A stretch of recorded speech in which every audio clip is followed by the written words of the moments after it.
Chapter 15. Effort Without Struggle. Let me be absolutely clear about something before we go any further. Pain is not going away. Discomfort is not going away. Burning lungs, heavy legs, sweat in your eyes, the ache in your hips that arrive at mile 7, none of it is going away. Anyone who tells you that the warrior's path involves the elimination of pain is selling you something. What changes is your relationship with it. And that difference, the difference between experiencing pain as an enemy and experiencing it as information, is one of the most important transformation the run can produce, not just for your training, for your life. Pain speaks, you don't listen. The two kinds of suffering. There is a physical sensation, the biological report of effort, of stress on the system, of the body working at near capacity. The sensation is normal. It is expected.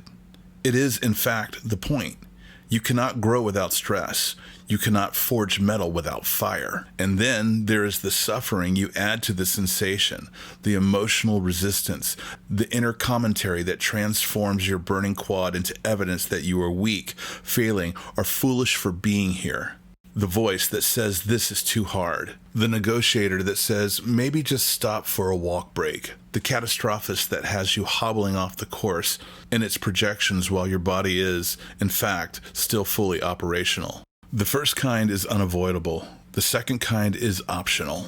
Most people experience both simultaneously and cannot tell them apart. The burn and the fear of the burn arrive together, and they are processed as one undifferentiated experience, suffering. The trained warrior learns to separate them. He receives the physical signal, he processes it, he does not amplify it with a story. The flow state as a separating force. One of the most consistent reports from experienced endurance athletes, not the soft ones who run for Instagram and quit at the first sign of discomfort, but the ones who have put in real, difficult miles, is this. In the deepest states of focused running, pain becomes peripheral. Not absent, peripheral. It's out there, at the edge of awareness, reporting what the body is doing, but it's not in charge. It doesn't hold the attention. The attention is inside the rhythm, inside the breath, inside the present moment. And from that position, the pain is just one signal among many rather than the overwhelming experience it is for the untrained mind. This is not toughness in the old-fashioned grit your teeth, suffer through it sense. It's something more sophisticated, disciplined attention management. You have trained your mind to stay where the mission is, and the pain simply doesn't get a vote on where your attention lives. The body speaks, listen, don't obey. There is a critical distinction every warrior must understand, the difference between listening to the body and obeying the body. Listening is intelligent. Your body sends signals. Some of the signals are important. Sharp pain indicating injury, dizziness indicating heart distress, joint pain that is not exertion but damage. A trained warrior hears these and responds appropriately. He is not reckless.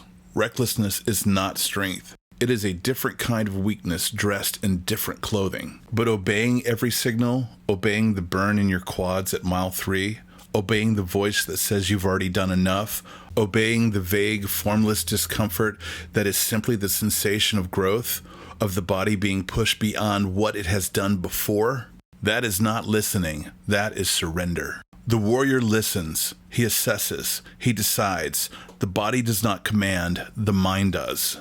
Your body is your weapon. A warrior does not allow his weapon to command him. He commands it. What this builds off the road. Here's where the chapter stops being about running. The world outside your morning miles is full of discomfort. The difficult conversation you're putting off. The work that requires sustained effort without immediate reward. The grief you haven't allowed yourself to sit with. The anger you haven't figured out what to do with.